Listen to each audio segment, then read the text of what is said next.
Okay, I hope you're having a great time. Not too much fun though. Got to do a few things with art. I thought I'd just go ahead and make videos for you so you could kind of keep up with what's going on, and hopefully this will explain your slides in Google Classroom. What I want you to do, the main thing, is to make a work of art that has a point of emphasis, something that we're going to look at that's clear, that is a subject matter that is no question about it. What are we looking at? Why are we looking at it? Yes, I'm in my studio. It's small. It's not massive. I don't have a lot of art supplies, and I'm going to guess you at home probably don't either. So I'll make a lot of modifications for that. Take a picture. That'll work. Set it up. Put it around. Move it. Whatever you do, have a clear focal point. In your slides, it talks things about the images of contrast, convergence, isolation, location, okay, which is also placement. What are you doing to create that focal point?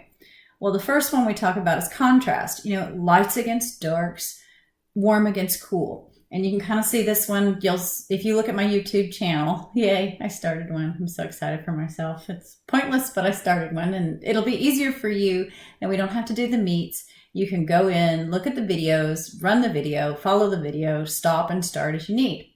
You'll notice here that I have a really clear focal point of the flowers. There's a lot of different techniques used in this to create that focal point. You don't usually use them one at a time. So in the little worksheet, it says draw an example for this, draw an example for that, draw an example. And that was just a way to kind of get you looking at what's going on. I'll have a couple little renditions for you for your vocabulary on that, and I kind of pulled it together in a very simple form. But in order to keep it from being backwards, I kind of have to flip the camera and walk you through that one in a separate little clip, and it'll be all put together for you here. So what I thought I'd do is just take you through some of my artwork and show you just how to find and create that focal point. This is one I did for a lady for church. She's 80 years old and missed her birthday because of the COVID. All right, so what I decided to do is the lantana flower. And you can see I'm doing a little bit of breaking the frame. And we really kind of focus over here rather than putting it smack in the middle. And we also have these converging lines. So the leaves are kind of coming in, that implied line. So not only do I have contrast of the cool to the warm, I've got the converging lines coming in.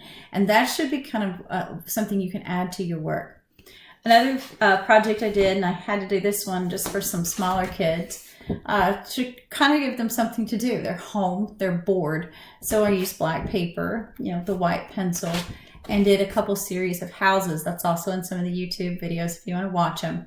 But this one doesn't have a single stopping focal point, but it does have kind of a front area for your focus. It does have some leading lines that kind of take you through it. This house becomes kind of a focal point, but it's not really the main point. Not all pieces have a single reference.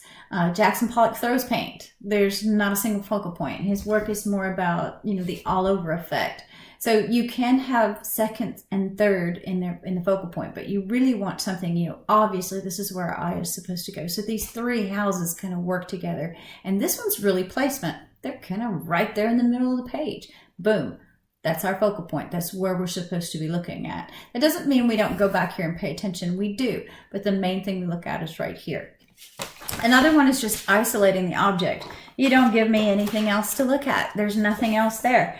That doesn't mean to put a dot in the middle of the page. It means don't include a whole lot of other things. So what I'm doing right now is kind of going through my massive sketchbook I bought for myself one Christmas. And the very first thing I did was just sit down and draw some strawberries. Okay, so this is just a color pencil drawing. There's nothing else to look at, okay? So isolation.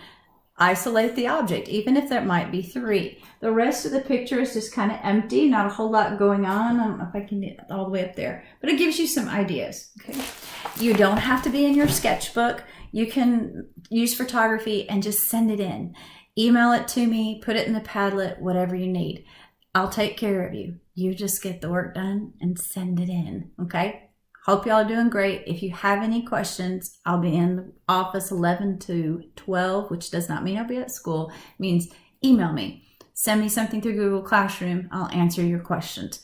I've been pretty good about watching my phone, so that's fine. Just email me and I'll do my best to get back to you. And thank you for those of you that have already done your work and posted in Padlet. Yes. You did a great job.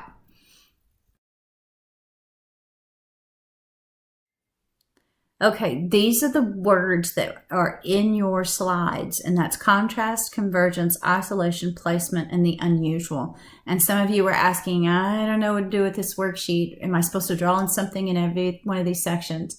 I'm not so worried about the worksheet getting done as I am you getting the project done. The worksheet is there for like class notes. So I made this one super easy. Just used a smiley face. In contrast, it's going to be anything from a dark to a light or a rough to a smooth. When you look into those slides, you're going to see a little video. Remember, the blue words are highlighted. They're links. Click on the link, watch the video. Most of them will explain it through there. Convergence could be anything from like a ray of the sunshine or implied lines moving through. That example, we have the separate animus, and that's Christ there, and it's great for this week with Easter. He's got his hands out, and this is right after he reveals himself at the dinner. And they didn't even know who they were talking to until after he had rose, and they were like, oh, it's you, and you can kind of see them just kind of looking in at his image. Isolation is when there's nothing there to look at. You've got one object, it's clear, it's the easiest way to make a focal point. Placement towards the middle. Remember, I always kind of use the rule of thirds. Enlarge the object a little bit, move it to the center. It doesn't have to be smack in the center, but anything that's towards the center of that viewing plane, we're going to find first. And then anything unusual. I think Tylivia actually sent in, she goes, well, Coach Wagner, could I do like all these red roses and have one yellow rose? Will that be unusual? You nailed it. Awesome. That's perfect answer. You've got it. Okay. So that's really all you need to do. Find an image. You can photograph it, send the photograph in, all right? Or you can take that photograph and draw it and create. You can collage. You can make an arrangement on a shelf. A lot of kids are getting into the sidewalk chalk. I'm just going to open it up to you and let you be creative. The main thing is that you post in Padlet under your class what you created. And that's all I'm looking for. And I'm hoping to see it sometime before Thursday. Okay? All right. Good luck to you. Email me if you have any questions.